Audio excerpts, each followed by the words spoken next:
You're more than 3.5 kilometers above the Earth, and there's no turning back now. But as you jump out of the plane and see how beautiful the Earth looks below you, you start to think this might not be so bad. Then you pull the cord to open your parachute, and your worst fears come true. There's no parachute coming out, and now you're plummeting towards the ground at about 200 kilometers per hour. You've only got a minute before you hit the ground. Is there anything you can do to save yourself? Here's how to survive a fall without a parachute.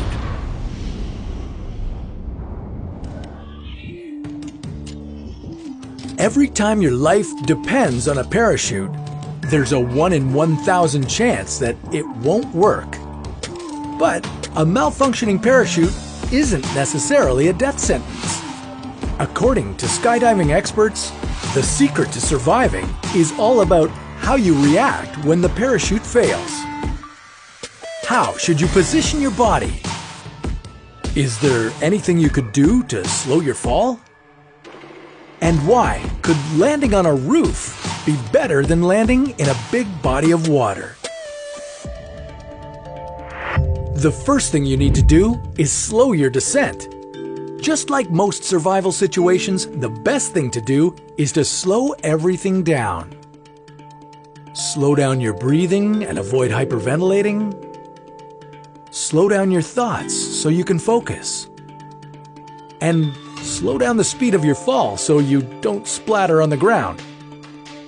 To do that, you'll need to spread out your body into an X shape. Spread your arms and legs, point your chest towards the ground, and arch your back and head upward. This will create more air resistance and slow your acceleration, giving you time to choose where to land. Step 2. Avoid landing in water.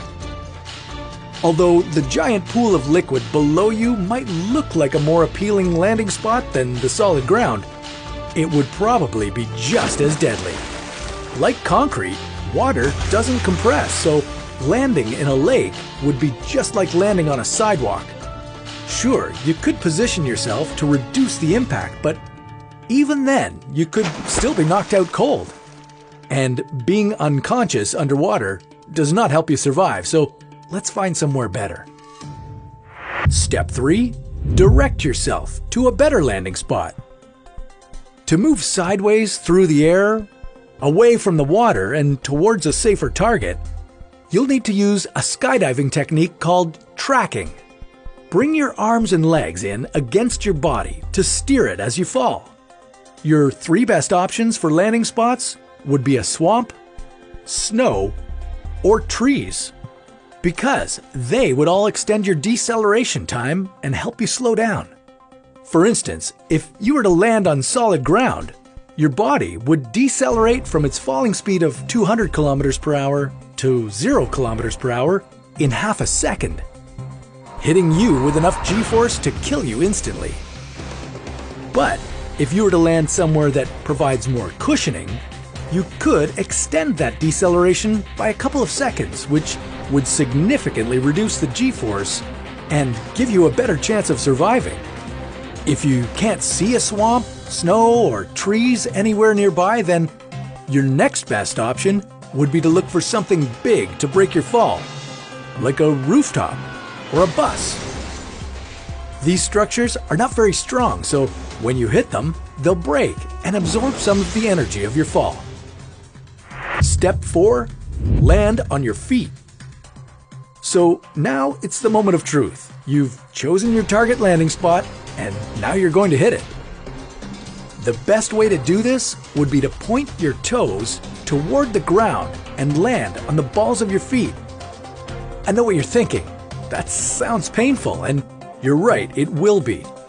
But the idea is that your body will have more time to slow down if you land feet first. The long bones in your legs will absorb a large amount of the impact energy before they fracture. Essentially, you'll be sacrificing your legs to protect the rest of your body. Step 5. Cover your head. Just before landing, put your head down with the fingers of each hand locked together behind it, and point your elbows in front of your face to protect your head and neck from impact. The main reason why people die from falling off tall buildings and bridges is severe head trauma. Even if you do everything else right, if you end up bouncing on your head when you land, you won't survive. So quickly, get into position. That should be all you need to know.